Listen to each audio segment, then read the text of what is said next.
It is 7 o'clock. We will now call our meeting to order. Will we all stand for the Pledge of Allegiance, please?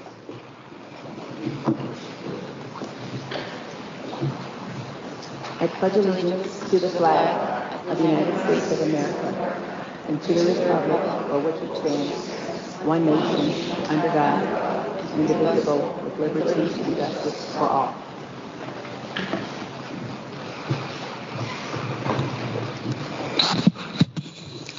We will now have the reading of our land acknowledgement by Director Allen. On behalf of this board and the Cherry Creek School District, I would like to acknowledge that this meeting is being held on the ancestral and unceded lands of the Cheyenne, Arapaho, Ute, Oceti-Sakowee people who stewarded it for generations. The Oceti-Sakowee includes 7 bands, so I would also like to recognize that over 40 additional tribal nations likely use this area for trade, ceremonies, and social gatherings. I would like to call for a motion to approve the agenda for the January 8th, 2024 regular Board of Education meeting. Motion to approve the agenda for the January 8th, 2024 regular Board of Education meeting. Is there a second? Second. Roll call, please. Directors Allen. Aye. Bates. Aye. Egan. Aye. Garland. Aye. Knowles. Aye. I would like to call for a motion to approve the minutes for the December 6th, 2023 Board of Education special meeting. Motion to approve minutes for the December 6th, 2023 special Board of Education meeting. Is there a second? Second. Roll call, please. Directors Allen. Aye. Bates. Aye. Egan. Aye. Garland. Aye. Knowles. Aye.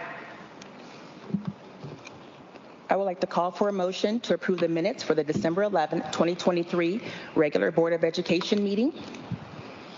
Motion to approve minutes for the December 11th, 2023 regular Board of Education meeting. Is there a second? Second. Roll call, please. Directors Allen. Aye. Bates. Aye. Egan. Aye. Garland. Aye. Knowles. Aye. I would like to call for a motion to approve the minutes for the December 15th, 2023 special Board of Education meeting. Motion to approve minutes for the December 15th, 2023 special Board of Education meeting. Is there a second? Second. Roll call, please. Directors Allen. Aye. Bates. Aye. Egan. Aye. Garland. Aye. Knowles. Aye.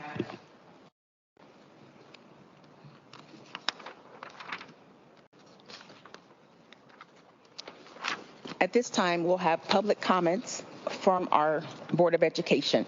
We'll start this evening with Director Allen. Good evening, and thank you for joining us, and thank you to Principal Garcia and all of our setup and IT teams. It's great to be back from a couple-week break, and I'd like to start off by talking about Martin Luther King Day. Martin Luther King Day is a day to remember and celebrate the life and achievements of Dr. Martin Luther King Jr. It is an opportunity to reflect on the ongoing struggle for civil rights, equality, and justice. As I prepared for tonight's comments, I reflect on one of Dr. King's writings on the importance of educational resources and access to overcome racism, discrimination, and poverty in all walks of life. My reflections coincided with a recent conversation I had with a Grandview High School senior who asked a simple question: what does the Board of Education do? In Dr. King's essay, The Purpose of Education, which he wrote as an 18-year-old student at Morehouse College in Atlanta, he states, "To save man from the morass of propaganda, in my opinion, is one of the chief aims of education. Education must enable one to sift and weigh evidence, to discern the true from the false, the real from the unreal, and the facts from the fiction. Literacy, the ability to read, write, comprehend, speak, and listen in a way that lets us communicate effectively, must be the foundation of education. Children who can read and write at grade level have improved outcomes, less discipline and truancy issues while in school, and a higher rate in success throughout their lives. In my conversation with that high school student, I explained that one of this board's most important functions is making the best possible decisions about the scope and nature of our educational programs and requiring appraisal of the results of the educational program. One of those programs, which is presented by district leadership team this evening, is our comprehensive literacy plan. The Colorado Department of Education states that 95% of students, regardless of their background, are capable of learning to read through a structured literacy curriculum, which provides explicit, systemic, and sequential instruction in foundational skills. A structured reading curriculum expands access to reading to reach so many of our students who otherwise may have slipped through the cracks. And tonight's presentation discusses how we will provide access to education through our comprehensive literacy plan based on that curriculum. Helping our student find their pathway of purpose begins with teaching them how to read and write. Learning to read is one of the most powerful tools a student can have in their lifetime. Recently, a reading interventionist at Overland High School asked her students in her read-write intervention class this question. Reflecting on the semester, what book are you reading? And compared to your middle school experience, are you reading more or less? I share some of her students' responses. I am reading Code of Honor. Compared to my middle school experience, I have read a lot more, and I don't think I've ever read in middle school. I'm reading Linked. During my middle school experience, I hated reading. I don't think I ever read a book that I liked. But ever since I got into high school and I got put into this reading class, I'm actually starting to like reading more, and I feel like I'm getting better. And a third student says, I'm currently reading Prisoner B8037. In middle school, I wouldn't read a book, even if you paid me to read it. But ever since reading this book, I actually enjoy it. This is another thing I'm grateful for being here. Being in this class made me get into reading again. Literacy frees our children to learn, to sift and weigh evidence, to discern the true from the false, the real from the unreal, and the facts from the fiction, and gives our students the basic building blocks needed to pursue their pathway of purpose. If you want to understand more about why the implementation and use of a structured literacy program based on the science of reading is critical to achieving our goal, please consider listening to Emily Hanford's podcast, Sold a Story. Sold a Story provides so much information on the need to teach fundamentals of literacy through a structured curriculum. It also helps explain why we are embarking on this comprehensive literacy program. Thank you for your time, and Happy New Year. Thank you for those comments. Director Bates? Thank you to West Middle School for hosting us this evening, and always to those who helped to set up and make our meetings go as expected. Happy New Year to all of you. This month, or past month, I was able to attend our SEAC committee meeting. And SEAC is our Special Education Advisory Council. During that meeting, we were given a tour of the transitions facility out at our Fremont facility and learned about the work experiences of our 18 to 21-year-old transition students. Not all of our students will, transition students attend there. Many attend at their other high schools, but these students who are at transitions are out in the workforce on a daily basis. And tonight, my comments are very short tonight, but tonight we are having the National Football Championship, and it is always fun and exciting to see our former students who are being successful outside of Cherry Creek post-grad. And we have a former Eagle Crest High School student, Star Reese Atterbury, is playing in his senior year at the University of Michigan, and we have a former offensive lineman standout from Grandview High School who is playing as a freshman for Washington. Oh, geez, I did not write his name down. I'm sorry, but his last name I know is Henning. I cannot remember his first name right now. I am sorry. Anyway, Mr. Henning is playing tonight for the Washington team. It's always fun to see these talented students be successful post-graduation and as graduates, as athletes and students. I hope you all had a great winter break and were able to spend some time with your family and friends. I'm keeping it brief tonight. Have a great year. And that concludes my comments. Thank you, Director Bates. Director Egan? Happy New Year, and thanks for being here. We appreciate West Middle School and Principal Garcia for hosting us and the efforts of our safety, security, and technology teams in preparing for these meetings. I hope you had a restful break with your family and friends. Congratulations to the winner Endeavor High School graduating class of 2023. We're proud of you and look forward to seeing the places you'll go. And in other celebrations, this month the Cherry Creek School District and MOA Architecture received both a Peak Merit Award and an Educator's Choice Award from the Association of Learning Environments. These accolades recognize the purposeful design of Traverse Academy, CCSD's latest school, as a welcoming and inclusive space. Traverse Academy proudly stands as the first mental health treatment facility in the nation operated by a school district. Before the holidays, Launch Day at Walnut Hills Elementary was an opportunity for visitors to check out engineering design projects from all grade levels. Guests asked students questions to gain insight into their learning experiences, such as, what new vocabulary words did you learn in this project? What did you learn from this project? What was your favorite part of this project? And what were the challenging parts? The students were assigned a design for each grade level project. Kindergarten, bridges. First grade, skyscrapers. Second grade, dinosaurs. Third grade, earth dwellings. Fourth grade, sail cars. And fifth grade, robotic arms. The project reminded me that there are so many valuable and different pathways to learning. In fact, the question about learning new vocabulary words ties directly into Cherry Creek literacy. Tonight you'll hear a presentation on the Cherry Creek Literacy Plan, multi-tier system of support. In the Cherry Creek School District, literacy is one of the 3 pillars of our strategic plan. I applaud the hard work and effort of our literacy team in developing this comprehensive and well-constructed plan.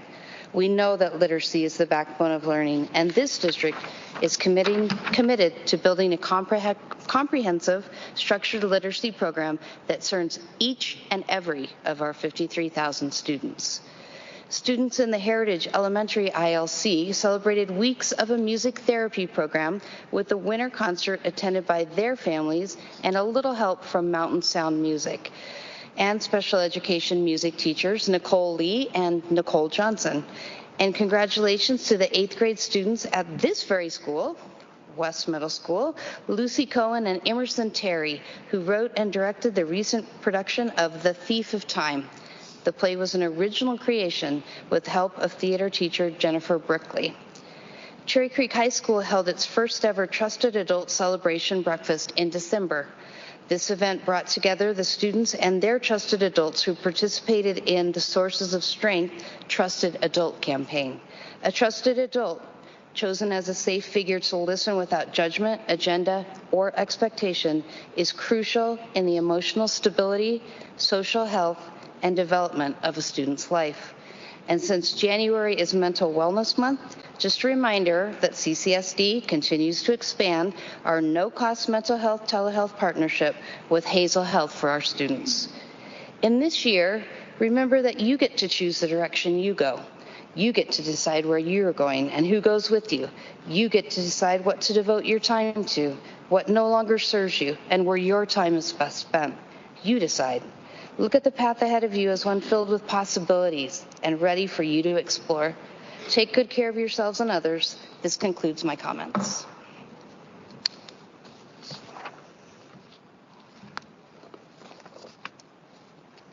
Thank you, Director Egan. Director Knowles?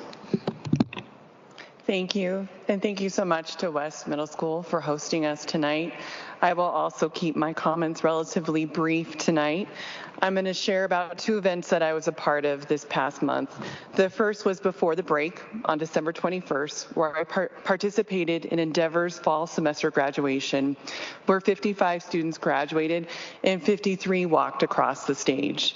It was a wonderful thing to be a part of. The event was powerful, humbling, and full of joy. I think everyone who attended felt an extreme amount of pride for the students and their families. The The second was a PLC event I attended this morning at Eastridge Elementary.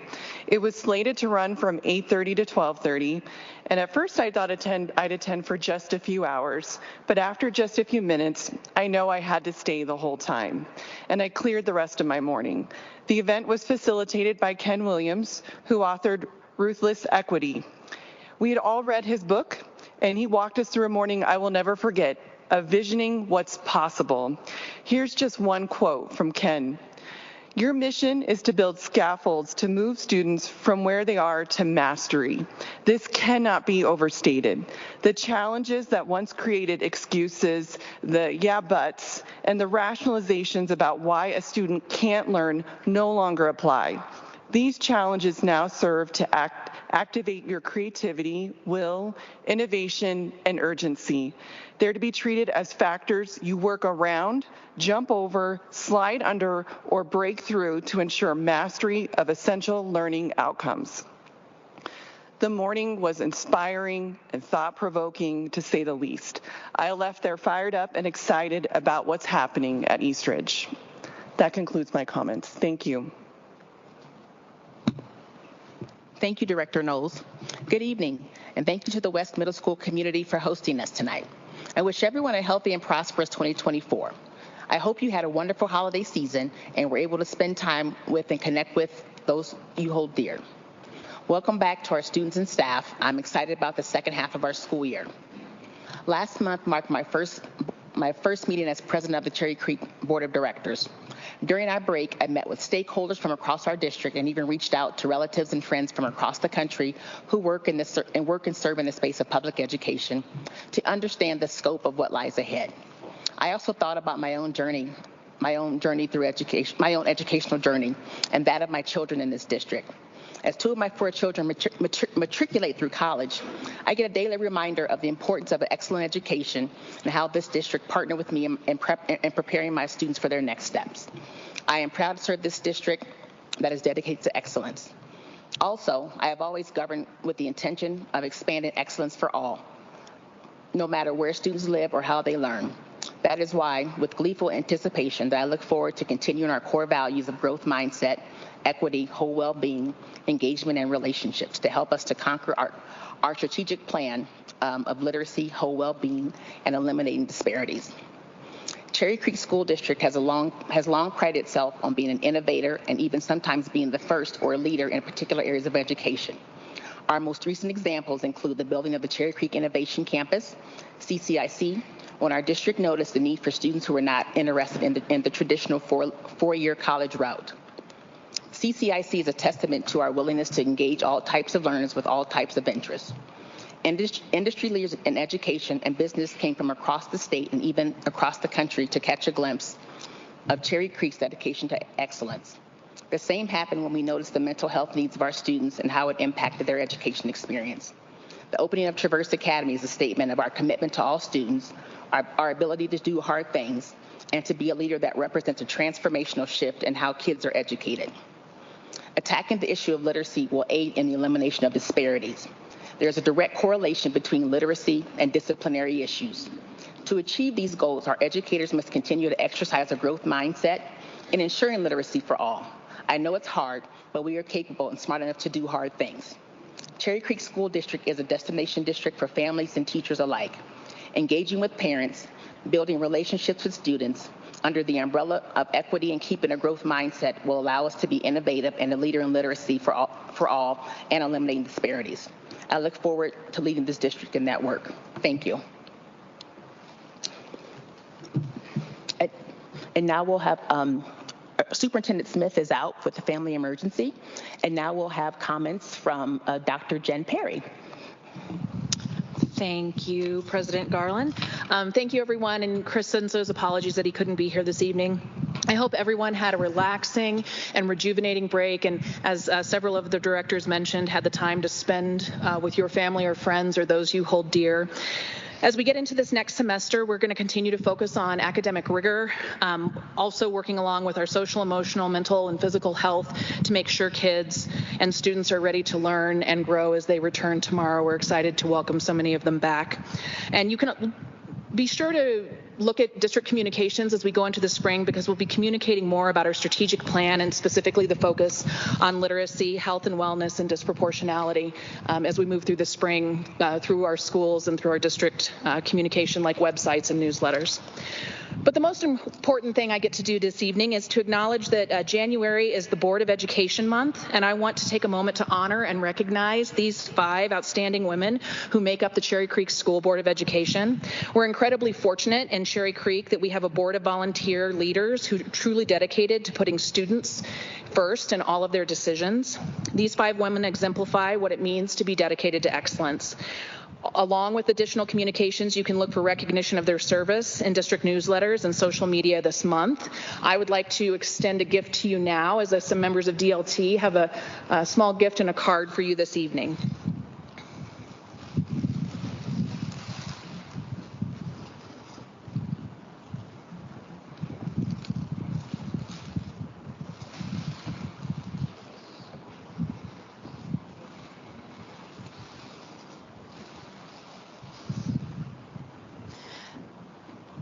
Thank you all so much for your endless time and dedication to our district. Also this month, we will be honoring the Board of Education with a virtual donation drive. You can go to our website and find links to help support students' needs and restock our 15 school-based resource pantries across the district after winter, as so many of them were well used going into the holidays and over the break. So if you can participate, we would appreciate that very much.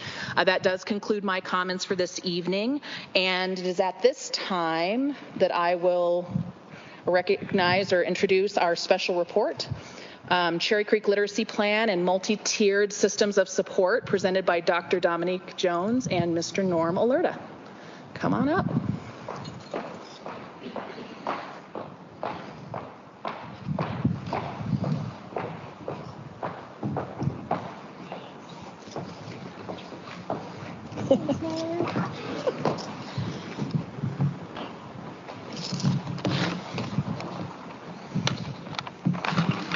Good evening. Thank you for having us. Appreciate the opportunity to be able to speak with President Garland and all of the directors.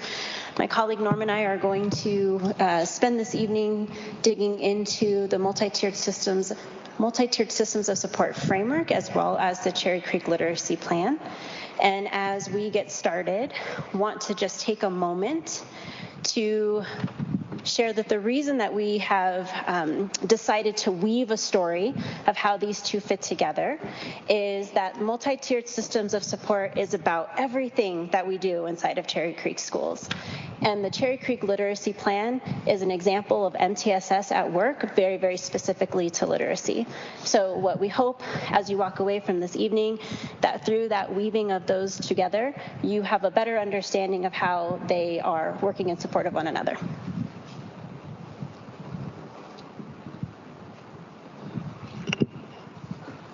Thank you. So we're currently in phase 2 of developing our MTSS framework, and really the philosophy stance that we've taken is that as a district, we believe in a student-centered, community-driven, multi-tiered system of support, really that fosters belonging within our students and whole well-being, and really just ignites lifelong learning amongst our students.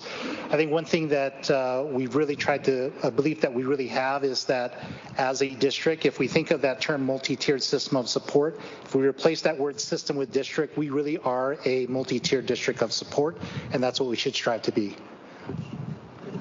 So last year we had a group of various stakeholders, practitioners within the district from different departments, from schools that helped develop the essential components of the MTSS framework. CDE has an MTSS framework as well. They've identified 5 essential components. In our district, we've identified 7. I've got them up here.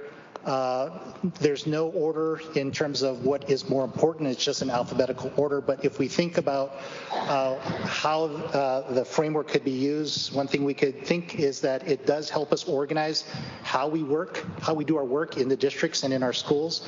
So we, the logo of our students in the center, the framework supporting those students and our teachers as well.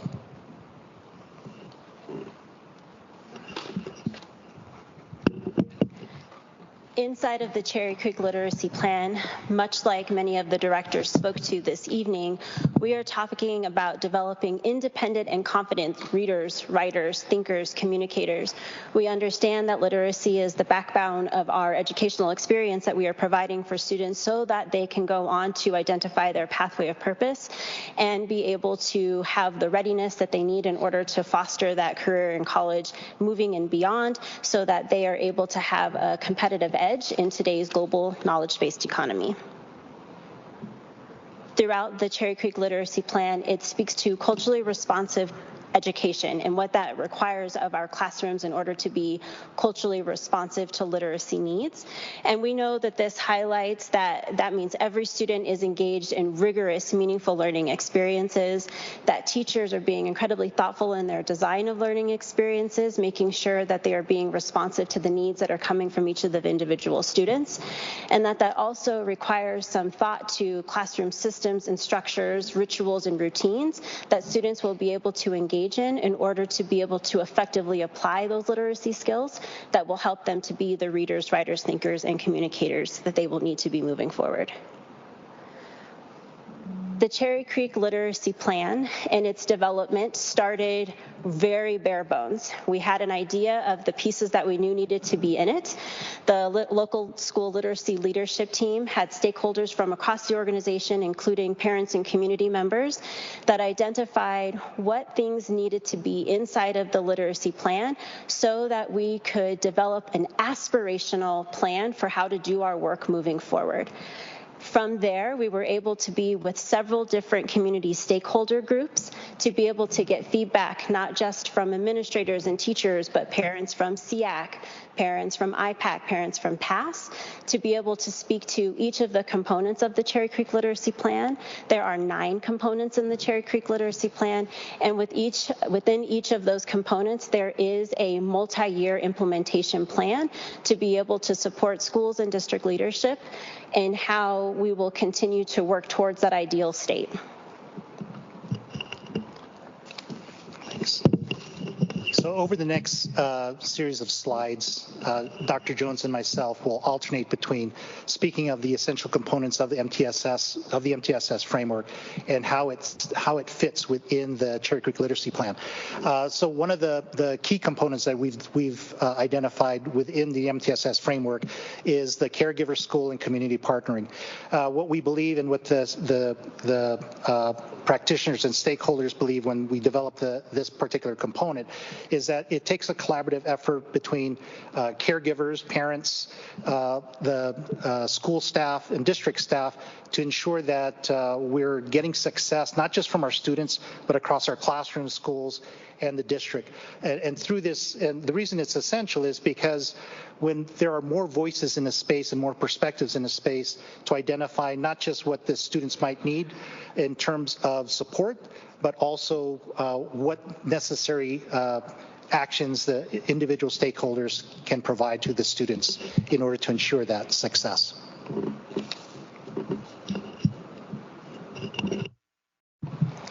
So then inside of the Cherry Creek Literacy Plan, you'll notice that community and family involvement are also named there. And really what we're speaking to is exactly what Norm just described, and that we know that that partnership is foundational. It's so important to be able to make sure that students are having the success that we know that they need in order to be able to grow in the ways that are required of them. And so from the literacy plan, there are 3 key takeaways specific to family and community involvement. One is around the communication in ways that are culturally and linguistically responsive to the families that we are engaging, that funds of knowledge from families and the communities are welcomed and respected in ways that feel inviting and sincere, and that for students who have read plans, that parents and community members connected to those students are updated regularly on how students are progressing through their read plans. So as a district, I believe for almost 10 years, we've said that professional learning communities are a continuous improvement model in the district. So we wanted to make sure within the MTSS framework, we're recognizing the purpose and the importance of PLC. So collaborative teaming was another essential component. And what it does is it recognizes that within our schools, there's expertise across our grade levels, across our content areas. And when those experts are in the space together, collaborating on student learning and what students need, then the needs of our students are well met.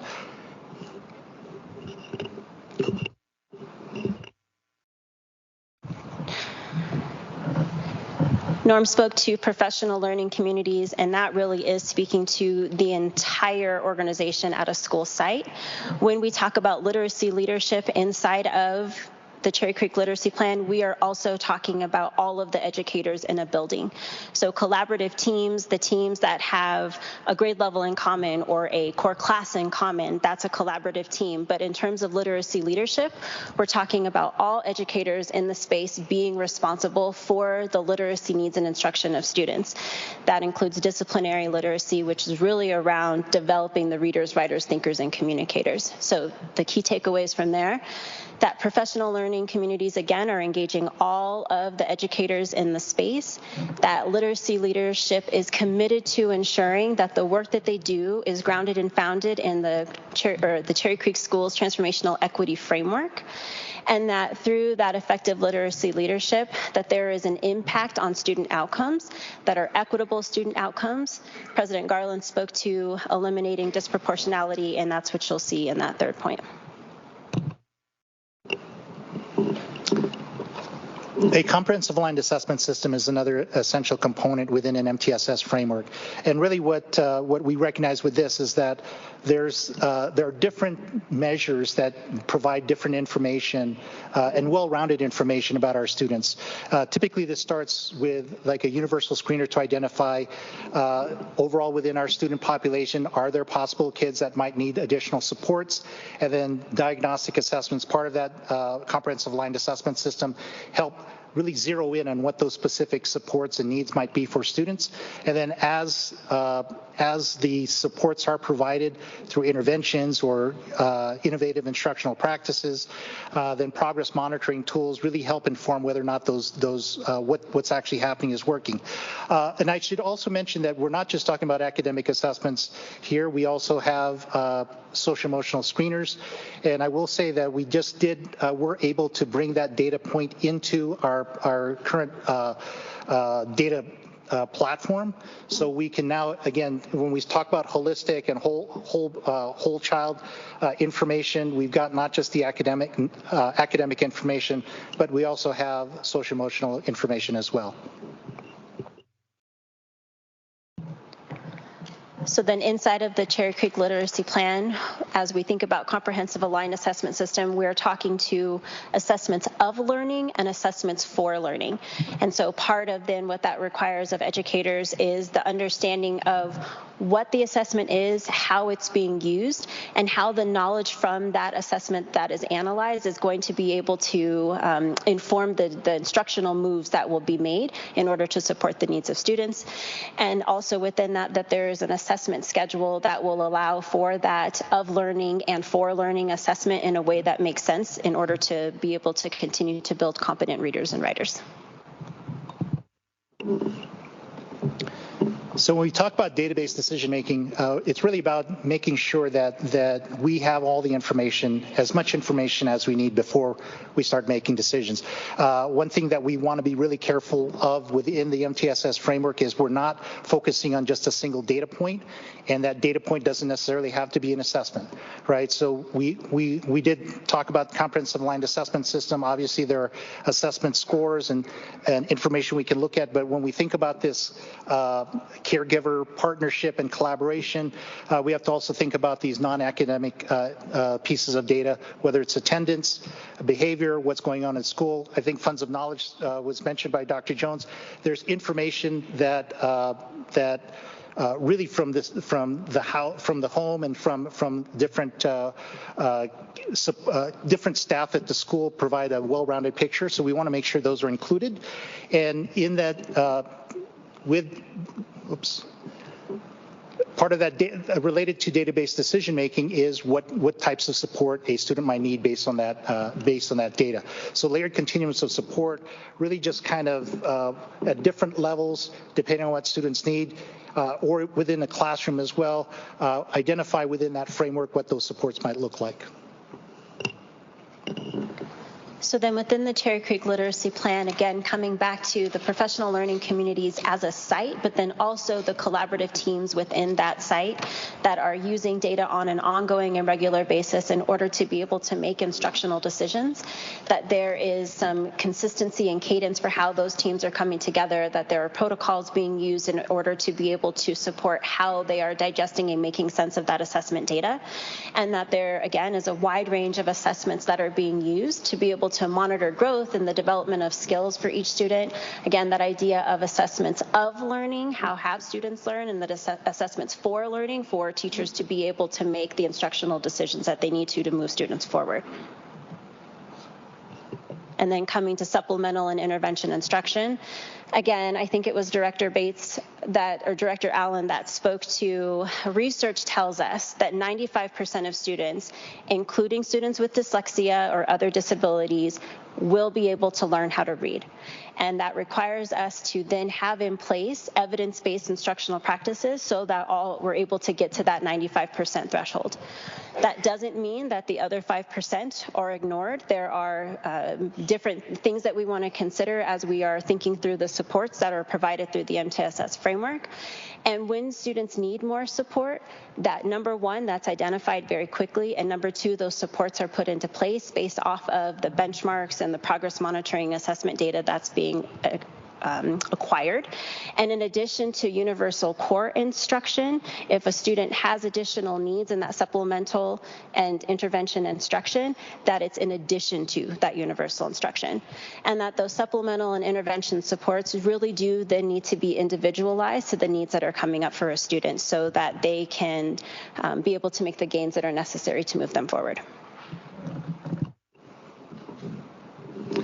So in order to ensure that all of our learners are able to engage with the content, the MTSS framework really highlights evidence-based and innovative practices steeped in, and as Dr. Jones had mentioned earlier, culturally responsive education practices and assessments as well.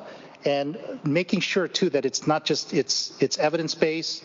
There's evidence backing this the success of these practices, and ensuring that it's tied as well, not just to the standards, but our core values and other district initiatives. Which then brings us to universal literacy instruction. And we know that that is the foundation then for what instruction will entail. It is the area that we want to hit heavily first. We say universal instruction is BAE before anything else.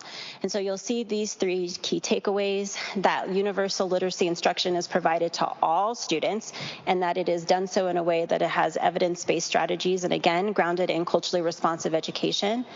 That essential to universal instruction is the idea of structured literacy and disciplinary literacy. Director Allen spoke to that as well. And we are doing that inside of a workshop model. And it is possible that you have heard workshop model synonymous with a balanced literacy approach. And we are not talking about balanced literacy. We are talking about workshop connected to that structured literacy. And that literacy instruction is following an intentional, explicit scope and sequence in order to be able to be grounded in the science of reading and stick to that structured literacy supporting.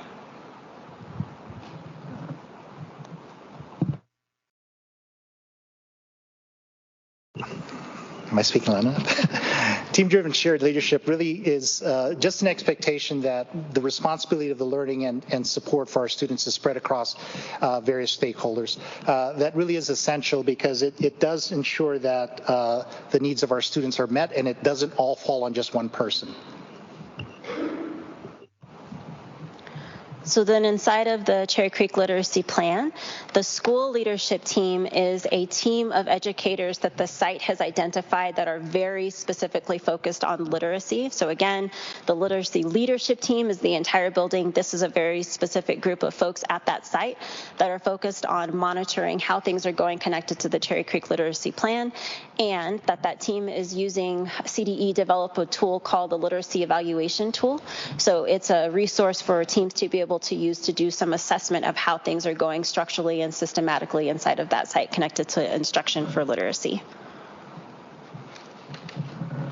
For professional learning, we're talking about professional learning that is structured around our commitments to the transformational equity framework so that there is equity and inclusion for not just our educators, but also for our students, that all district and school leadership who coach kindergarten through third grade literacy teachers will meet that 45-hour READ Act designation by August 1st of 2024. That our K-3 teachers have already met that designation, and there's an addition now of adding our 4 through 12 reading interventionist that will also be meeting that by August 1st.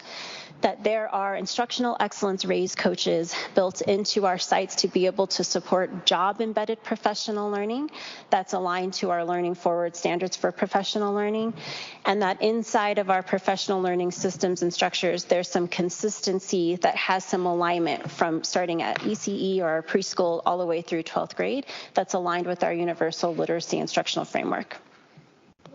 Which brings us to sustainability. And this section in the Cherry Creek Literacy Plan really is meant to just be a guide for administrators and leaders as they're planning for the year coming. So questions to spark: how might we consider scheduling? How might we consider use of teachers in what capacities? So there are not tights connected to this, but more just a resource for schools to use as they're planning for moving forward.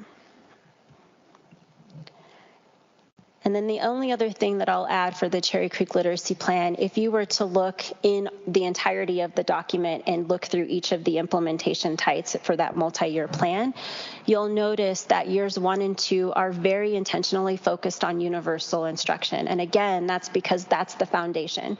And when universal instruction is very tight, then we see less of a need for students to access tiers 2 and tiers 3. So inside of the Cherry Creek Literacy Plan in years 3 and 4, that's when you notice the shift to having a more intentional focus, even in the professional learning, connected to tier 3 and tier 4.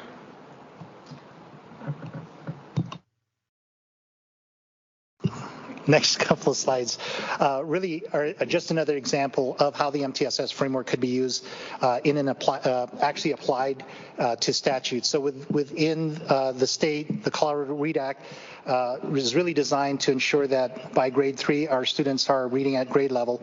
So for students in K-3, there are very specific requirements, and what we've been able to do is just identify within those requirements how the essential components of the MTSS framework fit. So with caregiver, school, and community partnering, we have some resources, some family reports that go out, identify if a student has a significant reading deficiency, then what the goals are for that student, what families, what the schools are working on, the data that's included with that, and then some things that the families can do at home to support that student. Within collaborative teaming, educators, interventionists, and administrators really should be reviewing together the student data as they're implementing those reading interventions. Comprehensive aligned assessment system, we have a series of universal screeners, curriculum-based measures to diagnose once a student is identified as being possibly at risk for significant reading deficiency, using those CBMs to diagnose the specific areas of need. And then as the student receives that intervention, using those same CBMs as progress monitoring tools, make sure that the interventions are working. Data-based decision-making, evidence-based innovative practices, those are all part of that practice as we're looking at the data for the students, the layered continuums of support for our students who are receiving, who are SRD and receiving interventions, what types of supports are they getting, and then team-driven shared leadership, again, spreading that responsibility for the decision-making for the READ Act across different stakeholders, not just at the school, but also across the community. Oh, right there.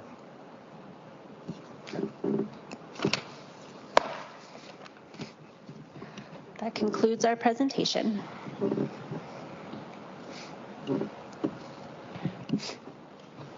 Thank you for that presentation. We'll start our questions with Director Allen.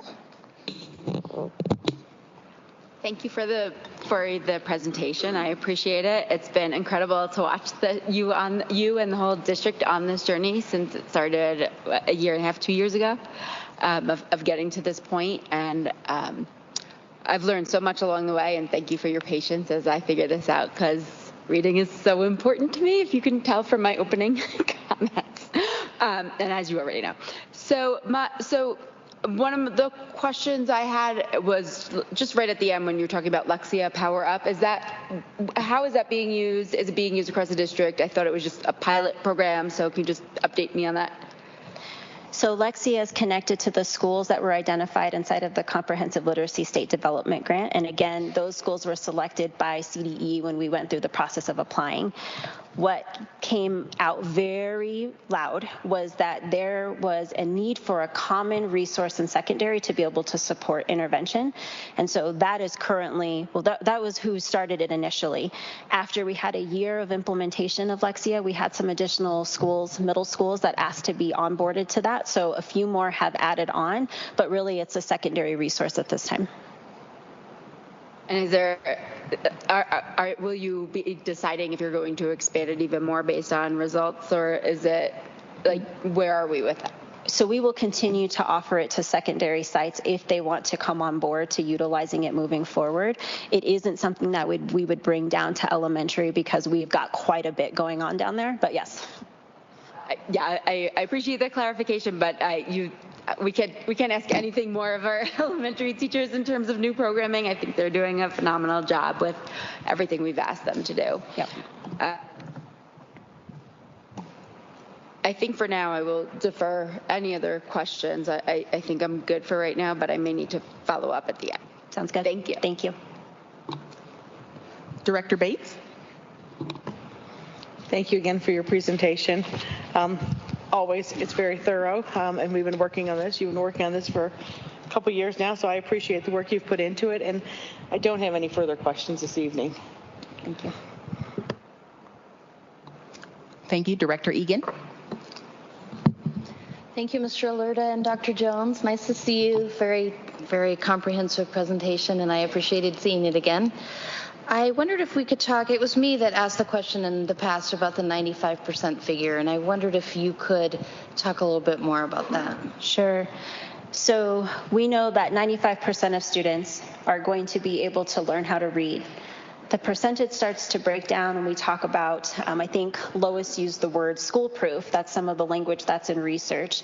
There is a population of students that no matter what happens inside of the classrooms, they're going to learn to read. Then there is another population of students, I think it's about 30%, that are going to need us to have some strategic intervention. So that tier 2, where they might need some reteaching, very focused. Norm just spoke to have some of those diagnostic assessments that we have available to be able to pinpoint exactly where there might be some disconnect and be able to support that very intentionally. And then there's an even smaller batch of students, I think it's about 15%, that are going to need intensive support. So in addition to that diagnostic, now we're talking about tier 3, there might be a couple of different components that we need to be paying attention to and building up to. And those might be some of the students that you're recognizing are being identified currently as having a significant reading deficiency. Okay, great, thank you. And then talk a little bit about funds of knowledge, because you knew that was a new term for me. Yeah. So I'd love for you to talk a little bit more about that.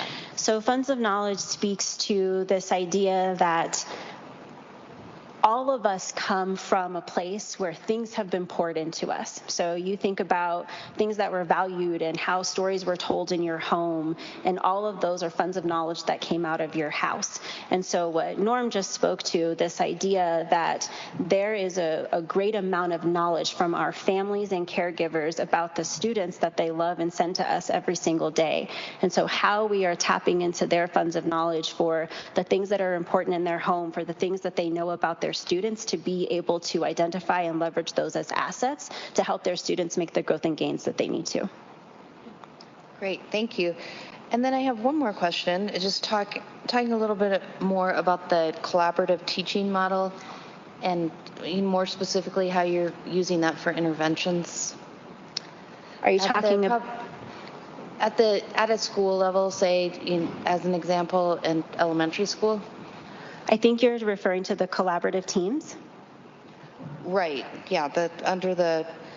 So at an elementary level, a collaborative team most likely is going to be a grade level team. And so, right, the collaborative teaming. Yeah. So in the collaborative team, they probably are meeting on a weekly basis. And in that time, more likely than not, they're going through a process of doing some analysis of data. So maybe they've just given some sort of exit ticket, and they are having conversations about how students did in relation to that exit ticket. And maybe there is an educator who has higher scores than another educator in the space. And so that time is meant to serve as professional learning for that whole grade level team. One, to have some common consensus, some consensus across how they are making sense of standards, how they're making sense of how a student is meeting proficiencies. Are they all on the same page about those things? But then as they're looking at data, they might recognize that there's a strength from an educator that maybe another educator has a strength in a different area. So how are they leveraging the strengths of one another? Again, all in service to making student gains. Okay, great. Thank you. You know, I mentioned this in my comments, but when we really talk about our strategic plan and literacy as one of our 3 pillars of this plan, I mean, this is very comprehensive, and thank you and appreciate it. Thank you. Director Knowles? Thank you so much for the presentation. I really appreciate it. A couple of things since I'm new. Some of these terms are new for me. So can you talk about disciplinary literacy? What is that? Disciplinary literacy speaks to, from a discipline perspective, what are the ways that a student is going to need to be able to read, write, think, and communicate like a scientist, like a mathematician. And so where there's that kind of foundational level of understanding how to decode and understanding how we string sounds together, that is not disciplinary literacy, right? Like those are the pieces that are helping us learn how to become readers. But then regardless of what grade level I'm in, when I slip on my scientist hat and now I'm engaging in this inquiry of understanding how plants grow, now I have to read, write, think, and communicate differently as a scientist inside of that discipline. And so that's what disciplinary literacy is speaking to. And that is all the way from our youngest scholars all the way to our 12th graders. Got it. Thank you. And to piggyback on Director Egan, but on the layered continuum of supports, wondering about how that works at like the high school and middle school level, because I think of readers in elementary, you've got kind of that one teacher, you know, that's their primary teacher that's probably assessing that. But when you have many teachers, how does that come together? How do they communicate about this? Yeah, so again, part of that is going to come back to how we function as a collaborative team. And I'll take high school as an example, because it's possible that as a high school teacher, I'm on more than one collaborative team. I like to use my husband as an example. I think he sits on 2 or 3 different collaborative teams because he is an 11th grade teacher, because he's part of Blazer Academy.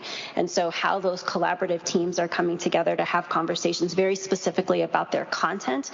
But then again, when we think about literacy leadership and how that involves all of the educators in the space, then we are having conversations of what does that mean for us as an entire organization in this building to be able to support the needs of literacy. And so I know Wes is a perfect example, the work that they've been doing around really digging into what does it mean for us to develop readers, writers, thinkers, communicators connected to our discipline, and how are we leveraging what we know about the things that are happening inside of our language arts classrooms that we need to take as our foundation for how those are also happening inside of our math classrooms, how those are happening inside of our social studies classrooms in terms of how students are reading, writing, thinking, and communicating.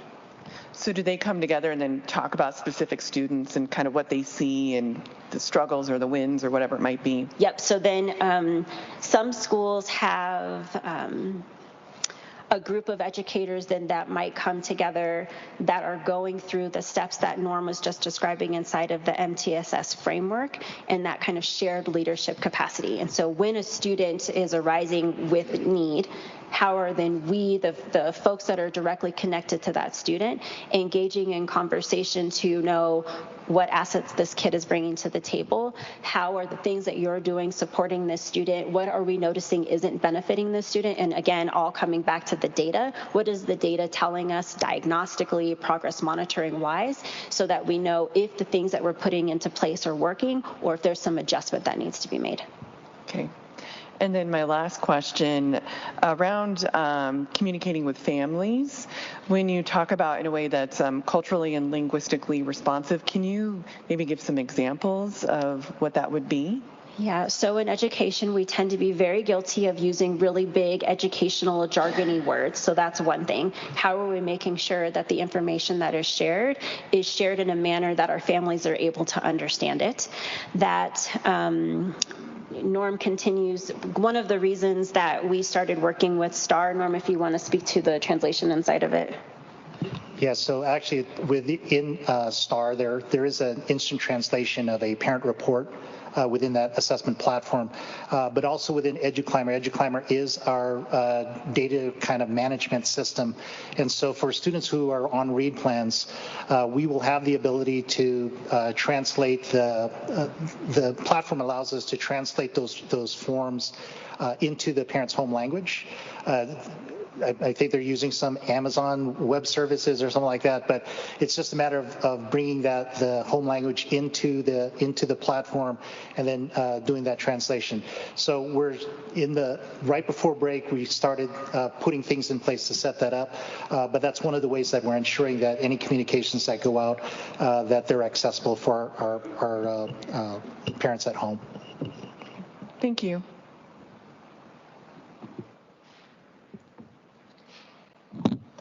Thank you. I did have questions about the layered continuum support, but that's been asked already. Can you expand upon the STAR report as far as how often parents will have access to that or how that works?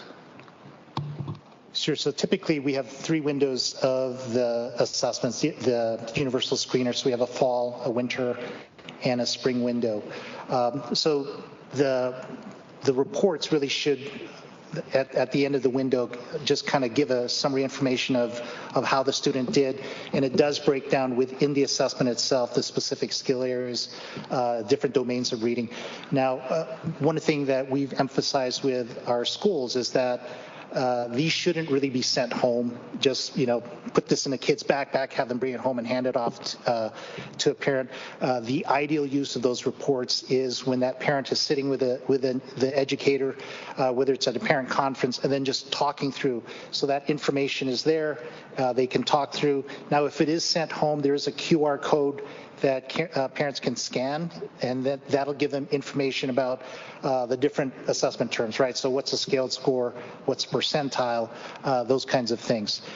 Right now, though, in STAR, the only language that it gets translated into is Spanish.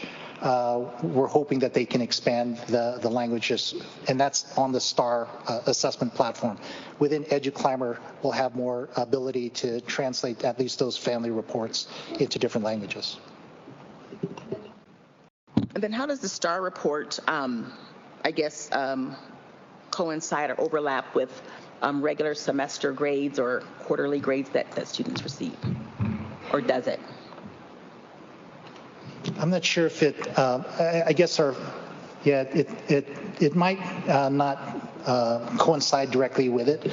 We just started our fall or winter window December, right before we went on break, and that's going to run through the end of January. So there's a little bit of that overlap with the semester, and then the spring window, I think, opens up in April. But really, they should both be used in terms of a body of evidence. So it's not that the STAR report should be feeding how students are being identified on their report cards or progress reports, but that the STAR then will break down very specifically the components that it's measuring. And educators have a really then strong sense based off of our scope and sequence and the work that they've been doing for how they are giving their proficiencies based off of what they've been instructing up to that point. I think those are all my questions. Director Allen, you said you may want to circle back. Did you have any additional? do. Okay, go ahead. Thank you. I have a question that's more, that maybe, I'll just put it out there. We're asking all of our educators to do something in a different way. When we know better, we do better. We've learned a lot about science-based practices science-based practices, and I know that there are some teachers that are 100% all on board, or this is the only thing that they've learned. And then there's others that are like, well, my old way is working for me. And so why do I have to now change what I'm doing if I think it's working? How are we going to work on that mindset shift? Not the actual, we talk about that all the time. You can put as many new objects, they could be the best thing in the world. But if the teachers or educators aren't willing to consider that their new toolbox, then we're not really getting there. I would say that this is where collaborative teams and professional learning communities and really digging deeply into the data are going to be so important. How our administrators and instructional leaders are supporting educators in having an understanding of what that assessment data is telling us, and then what does that mean about our instructional practice. So we will continue to dig very deeply into having an examination of what is the professional learning that needs to be offered, and part of that work is always going to be connected to mindset. What's the shift that I myself personally might have to do?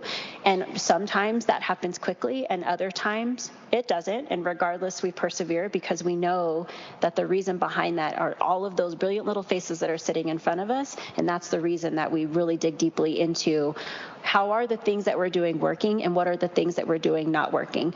And so again, sometimes that takes a little bit of time and sometimes it happens very quickly, but just know that we're committed to doing that analysis. And I'd also add to with new STAR assessments, one of the things that we learned from last year when we implemented FastBridge was you can't just train one person at a school and expect them to go back to the school and train everyone else. So what we really emphasized in our trainings from the fall and even now with our trainings around 103, which is really looking at growth, we want teams from each school showing up at these trainings, and then they'll learn about this, but then we also give them some time to talk about how will this information be shared with the rest of the staff. So they're bringing that back as a leadership team to their schools, and again, collaborative teaming, shared leadership, really emphasizing some of those practices as part of our training with the assessments. Thank you.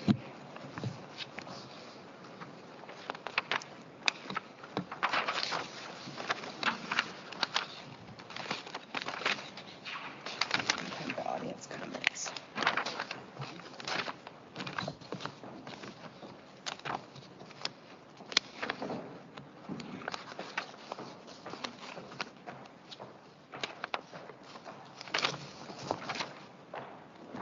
Am I missing the information for the audience comments, language for that? Do you need the list? Yes. No, I need the wording that we read. Oh. I don't see that in my. Hang on, give me a minute. Thank you. If I email it to you, can you pull it up? Yes. Okay.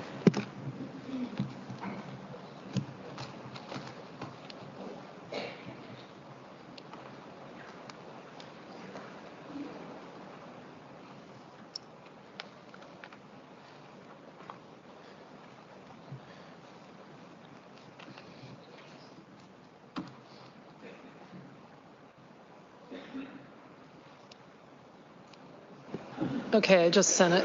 Okay. Let's see where it pops up fastest.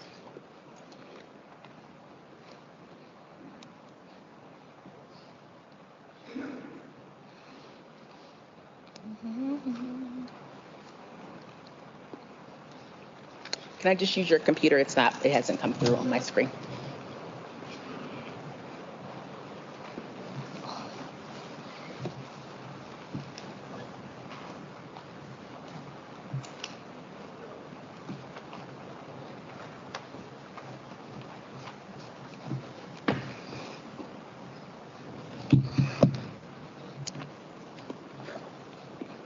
It is at this point in our meeting that we make time for members of the audience who have completed the online public comment form prior to 12 noon today to address the Board of Education. In order for everyone to be heard, please limit your comments to a maximum of 2 minutes. A buzzer will sound at the end of the 2 minutes, and the microphone and audio will automatically be muted. Each speaker may only speak once during public comment. Speaking time may not be shared between speakers. This is your opportunity to make comments to the Board of Education. In accordance with board policy, it is not a question and answer session. Please confine your comments to matters that are germane to the business of the district. Further, please recognize that students attend most of our meetings. Any speaker whose statements or behavior are unrelated to the business of the district, appear threatening or unsafe, or are inappropriate for K-12 students may be interrupted or warned and their opportunity for comment terminated. Audience members who speak are asked to do so in a respectful manner, and the audience is encouraged to listen respectfully. Any speaker or audience member who disrupts the good order of the board meeting, including the speaking time of others, may be asked to leave. We are very interested in your feedback and will listen carefully. On behalf of the board, I want to thank you in advance for your comments and taking the time to come to tonight's meeting. Mr. Koenig, would you please call the first set of speakers? I'll call up 5 people at a time. Please line up behind the podium in order, and remember to state your name at the beginning of your comments. Sarah Jack, Holly Pierce, Chip Boykin, Daniel Ward, Marcus Byron.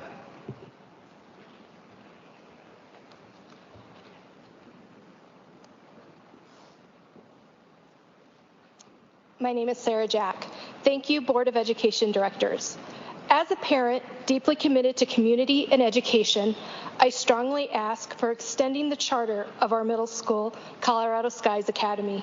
This institution has consistently excelled in creating a nurturing and academically enriched environment. The dedicated faculty and staff have played a pivotal role in shaping its diverse students into well-rounded individuals. Colorado Skies Academy's engaging curriculum has enriched my child's academic experiences and reignited learning strides after the interruption of the pandemic. I have experienced that the school's commitment to an inclusive community makes it possible for all students to feel valued, supported, and proud of their uniqueness and diverse gifts. Moreover, the school has been instrumental in helping my son readjust to society after the unprecedented social stress of the pandemic. The emphasis on individual responsibility for his efforts allows him to navigate middle school challenges with renewed resilience, contributing to his overall well-being. As a parent, I've witnessed the positive impact of the school's learning format on my child's growth, both academically and emotionally. Their education model demands group collaboration, providing these students with critical skills for teamwork that will benefit our community. I urge the Board of Education to consider the invaluable contributions of our middle school to the community and families like mine. Vote yes to grant the extension of its charter. Our children deserve to continue thriving in an environment that has proven to be a cultivator of academic and personal creative development during challenging times. Thank you for your support.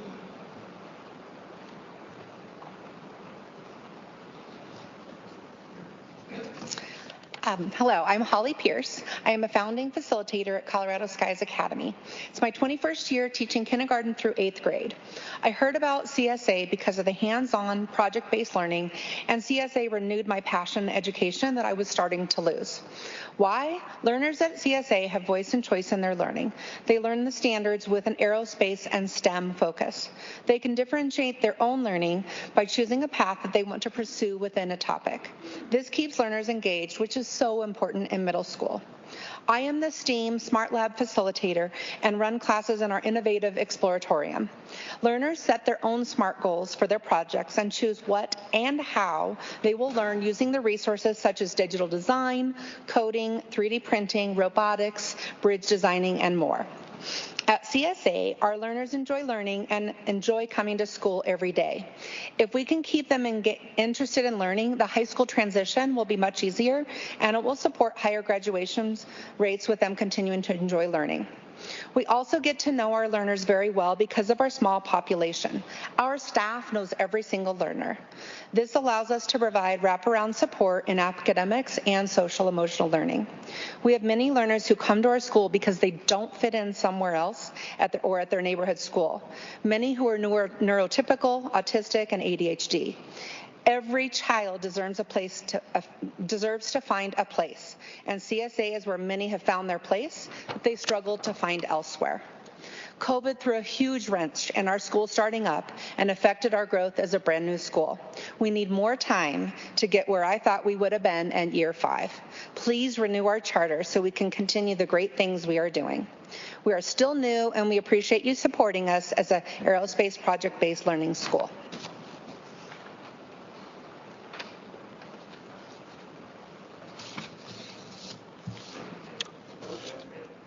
Ma'am, thank you. Chip Boykin. Last month, we had a discussion surrounding the retention recruitment of teachers of color by CCSD, which led to referencing studies that show students of color benefiting from race congruency with their teachers. However, more context is needed. Of importance is the fact that lower performing white students appear to benefit from those in the classroom who racially resemble them. With 68.8% of the public school teachers in the U.S. being white, there is considerable opportunity for low-performing white students to benefit from this phenomena and less of a chance for kids of color. But let's be perfectly clear. The recruitment hiring efforts for teachers of color should not be viewed as some affirmative action giveaway to placate parents of color or to solely uplift children of color. Please do not think for 1 minute that white students do not benefit from capable teachers and administrators of color. I recently attended my 50th high school reunion from a predominantly white high school.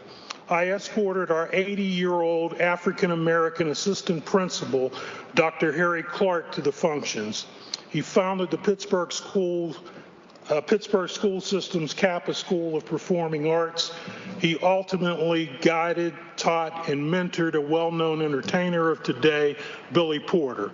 Billy has often asked him to present some of the awards he has received. At the reunion, I saw numerous white classmates of mine approach him and thank him for his impact on them and how much he changed the trajectory of their lives. So let's be clear, when you hire competent, capable teachers of color, everyone can benefit.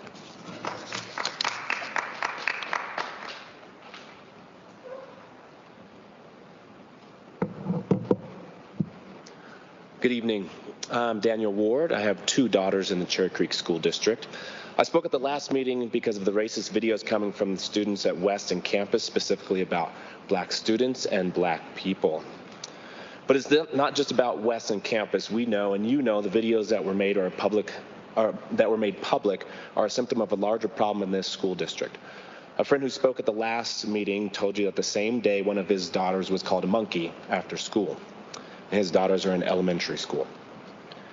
And to know this, for other students to hear this, for teachers and staff to likely be aware and remain complacent, this is a major problem.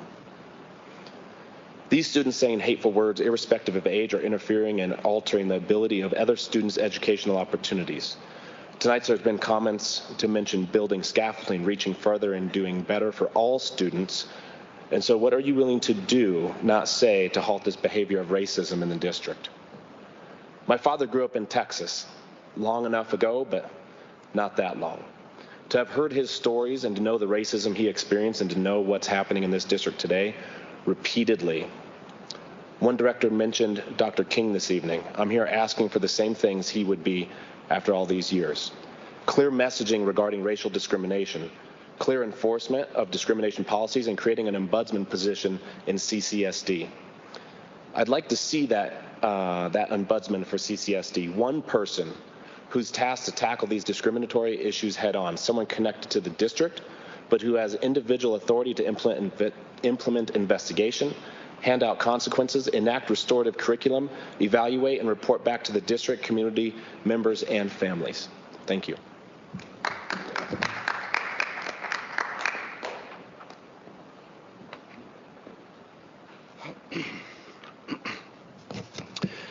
grew up in the Los Angeles Unified School District. I've seen too much violence, and moving here 6 years ago, I was relieved knowing my kids don't have to go through that. I purchased a house out here in the suburbs, but I'm a true city boy. I moved to this district for my kids' future, and I was shocked when I found out about the growing racism happening in these schools, with little being done to prevent it, but also at a school where my kids will one day attend and where my black friends' kids already attend. I'm not in their shoes, but I know how bad it hurts and how it affects their kids' education, their everyday lives, and I need you to please make all these kids feel safe. I'm the firstborn U.S. citizen in my family, and my family is European and Jewish. My grandmother's a Holocaust survivor, and her entire family was taken to concentration camps and murdered by the Nazis, and she escaped by herself at 16. My parents grew up in war times. My mom born in a displacement camp in Berlin. I hear the stories from my dad growing up called the worst slurs you can say to a human, and he literally had to physically fight through his life living in Poland and Italy. I don't want hate in our district. It not only affects lives, it can take lives. If my grandmother didn't escape because of racism and anti-Semitism, I wouldn't be alive here today. I'm furious that the racial conduct was hidden from our families. It sends the message that some kids will be protected. We need strict policies now so it doesn't escalate with the possibility of kids getting physically harmed. When I was 17, my car was riddled with bullets for mistaken identity. My best friend was shot in my car. 26 years later, I could still hear the whistles flying by my head. I grabbed my head thinking I was shot. I survived so I can speak here today. When I grew up in school, I never thought to call another race a derogatory name because of how I was raised. And many of my friends were black in all different backgrounds. But if anyone did say a racial slur where I grew up, street justice happens and it's your life. And let's be honest, if these white kids were saying racist remarks in a different area than Cherry Creek, we know it's probably not going to end well for that kid. Better for them to learn to be tolerant now. I'm begging you for new policies because we don't want to look back with regret, especially if something life-threatening happens like it did to me. Thank you.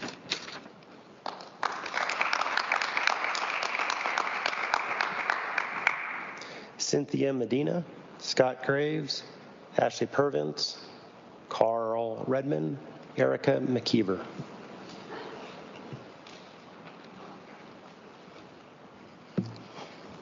Good evening. My name is Cynthia Medina, and I volunteer as a drone soccer coach at Colorado Skies Academy.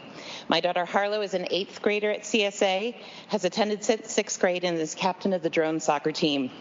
For the past 2.5 years, I've been continually amazed at the level of aerospace industry exposure provided to CSA students.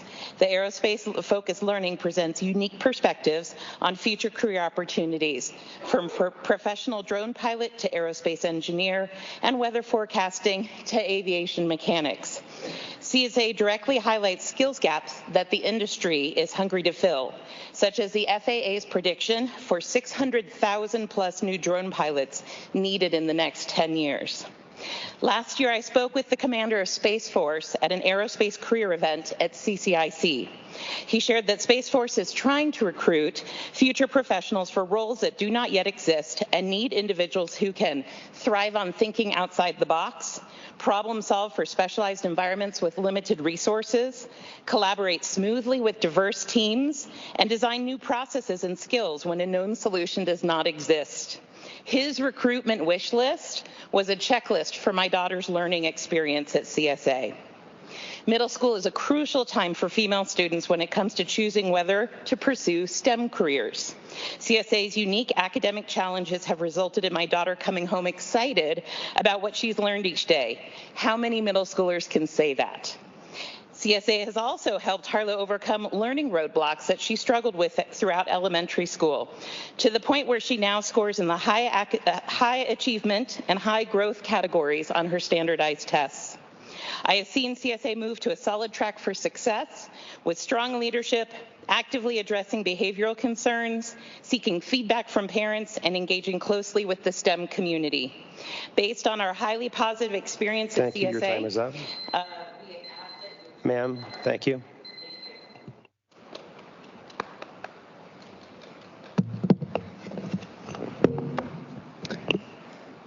Good evening. My name is Scott Graves. I'd like to start by congratulating Directors Garland, Egan, and Knowles on their election victory and for running a spirited campaign. We had some vigorous debates. I haven't had that much fun in a long time, so I appreciate that. Your work has just begun. Now it's time for you to deliver on what you supported during the campaign.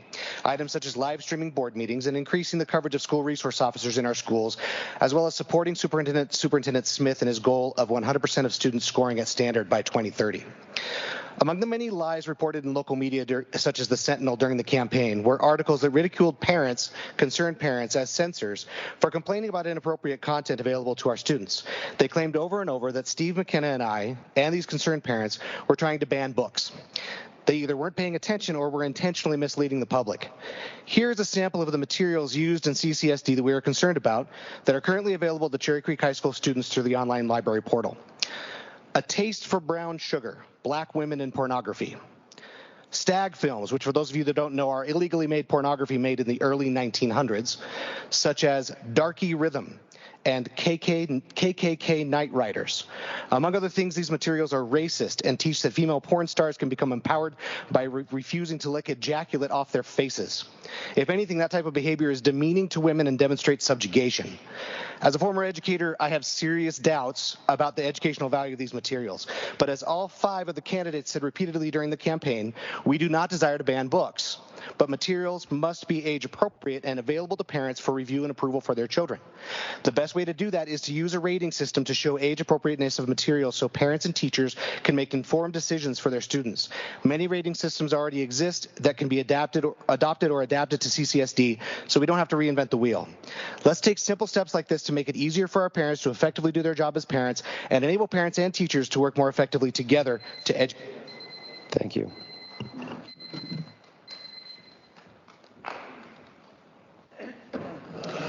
Hi, my name is Ashley Purviance, and I don't have anything written. I just wanted to speak to you from my heart about the Colorado Skies Academy Extended Charter. Full disclosure, I'm a member of their board, but more importantly, I'm a parent. My 6th grade son is autistic, he has Tourette's, he has sensory processing disorder, he has ADHD. So when we were trying to find a middle school for him, we looked first at our neighborhood school. It was clear right away that would not work for him, way too overwhelming, not enough support. So we looked at charters, we looked at other neighborhood schools, we looked at private schools. We found Colorado Skies, and when I did some more research across the country on different kinds of schools, STEM schools, aerospace schools, I found only a handful in the entire country, the next closest non-private one being in California. We have a very amazing gem of a school right here. My son, with all of those amazing diagnoses that make him him, is excited to go to school every day. We used to have to wake him up. We used to have to bathe him. We used to have to remind him to put pants on before he left the house. Now, as a result of going to Colorado Skies for the past 4 months, he is up and ready at 5:45 in the morning, every morning. He resets his alarm to make sure my husband and I get up ourselves, not to make sure we're not late or his little sister's not late for school, but to make sure he's not late for school. He calls it an experience. He doesn't like calling it school. He says it's too fun to be school. He likens it to when we take him to the museums or to Elitch's, though frankly I think he'd rather be at school. That's the kind of school and the kind of environment that the school is providing for our children. So I just ask you to take into consideration the real life impact that this school has for my son, for kids like my son, for our family, and for our community. And please just, when you're recognizing that and take that into account when you're reviewing the charter extension application, just remember that. And it's so important, the real life effect. It's more than what's on paper. Thank you. Your time is up.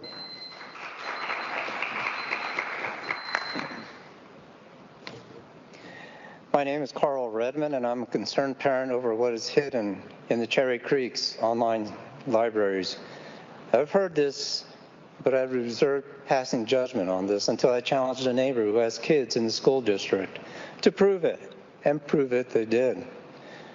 How come the flagship of Colorado school districts would succumb to peddling inappropriate material, and we'll call it for what it is, porn, within various resources in the online school library?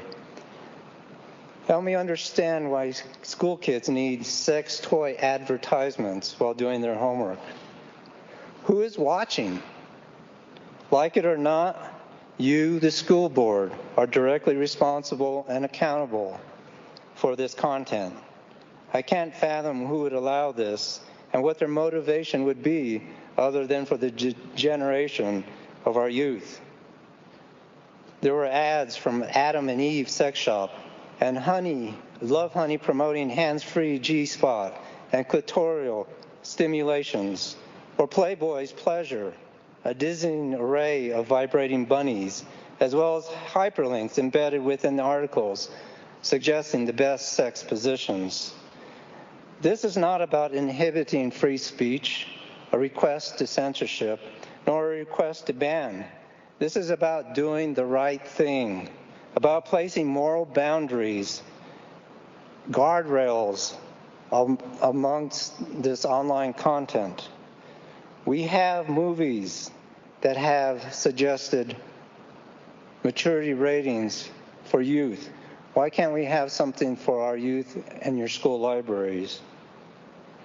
You, the elected school board, owe the kids and parents of this school district better, and they deserve better. Thank you. Time is up.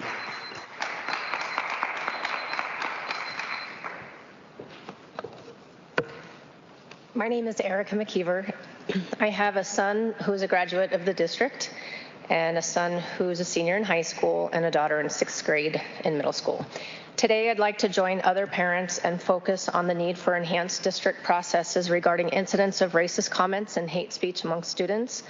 I advocate for creating a well-defined and structured policy at the district level to effectively address these concerns. The policy should be clear, easy to understand for families, consistent, transparent, and frequently communicated. A district-wide commitment to clear and timely messaging will also help parents understand what has occurred and assure them that action has been taken while protecting the privacy of students and families involved. But policies must be enforced. With that, I support the establishment of an ombudsman role within the district to ensure accountability and continuity in the reporting process. This neutral intermediary can act as a reliable channel for students, parents, and staff to report and track incidents, fostering a sense of trust and ensuring that concerns are addressed promptly and fairly.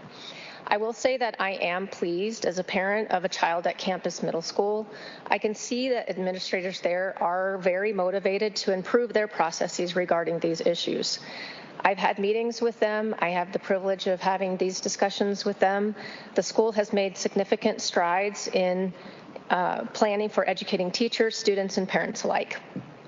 They've established clear procedures that guide disciplinary actions when incidents should occur on campus, ensuring a consistent and fair approach. I'm encouraged by their action-oriented goals with the possibilities of measurable outcomes. However, my concern lies in the handling of off-campus incidents that find their way into the school environment, which I know is a widespread problem. It's imperative that the district establishes a comprehensive and transparent policy. Thank you. Your time is up.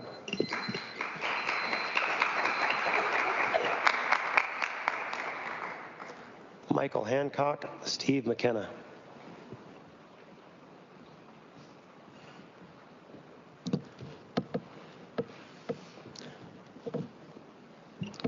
Go ahead and start, sir. Okay. Hi, my name is Mike Hancock. I recently read several articles in the Sentinel about Cherry Creek school leaders stating hysterical parents wanted to ban books at our school libraries. I decided to look into it and found these news articles full of false accusations and hyperbole. The fact is, no one is advocating the general banning of books. What is being advocated is that children, when being educated in our schools, be only presented with age-appropriate materials. I'm sure the news headlines after this session will read, once again, hysterical parents want to ban books. It's become a familiar and predictable routine. Frankly, this board has approved content that is age inappropriate for our children. Let me read you a sample from an article found in one of the sources you provide our kids access to. One can only assume that since our kids can have access to it, you won't mind me sharing it with you and other parents that might be here. That's only fair, don't you think? I'm quoting from the article, Playing with Race on the Edge of Edgy Sex, Racial BDSM Excites Some and Reviles Others. On the subject of race. Sir, I'm muted. I'll pause here real quick. Just make sure this is appropriate for kindergartners, K through 12. Thank you. On On the subject of race play, getting aroused by intentionally using racial epithets like the word nigger or racist scenarios like a slave auction. It also includes playing out Nazi interrogation of Jews or Latino on black racism, and the players can be of any racial background and paired up in any number of ways, including a black man calling his black girlfriend an NB. I think you know what an N and a B is. So I ask you, Superintendent Smith and Board of Education, why are you misleading the community? Thank you. Your time is up.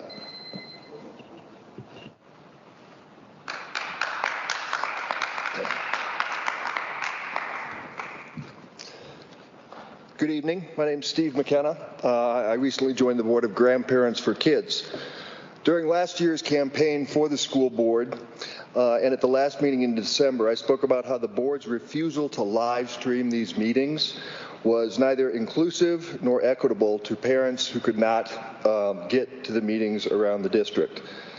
During a candidate forum, the board's new president, Director Garland, even said, and I quote, "Yes, I would support live streaming if reelected." Now, this is the third post-election board meeting, and there's still no live streaming. And there's still no explanation why not. This lack of transparency is concerning for a school district with over $1 billion in budget expenditures planned for this fiscal year. It's also apparent regarding the books that are made available to the children in our schools and their libraries. After a candidate forum where Director Egan stated unequivocally, we do not offer books that are not age appropriate, we are very careful about that. I went on the website of 5 elementary schools in the district and found the book All Boys Aren't Blue available for download on every one.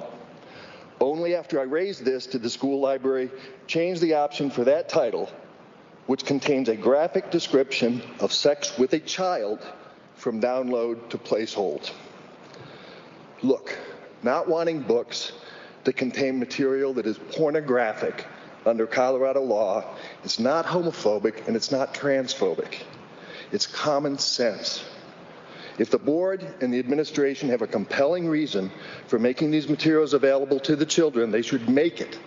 They should not hide what they're doing, and they should not label people who simply want to protect the children from inappropriate material as book banners. Thank you.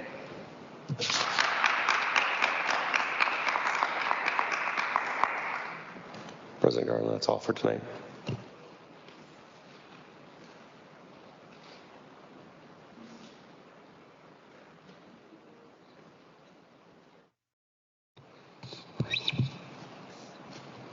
I call for a motion to approve the consent agenda, resolutions 24-1-1 through 24-1-10. Motion to approve the consent agenda resolutions 24.1.1 through 24.1.10. Is there a second? Second. Roll call, please. Directors Allen. Aye. Bates. Aye. Egan. Aye. Garland. Aye. Knowles. Aye. The motion carries. Our next meeting is Monday, February 12th, 2024 at 7 p.m. and will be held at Laredo Middle School located at 5000 South Laredo Street in Aurora, Colorado. I call for a motion to adjourn the January 8th, 2024 board meeting. Motion to adjourn the January 8th, 2024 meeting.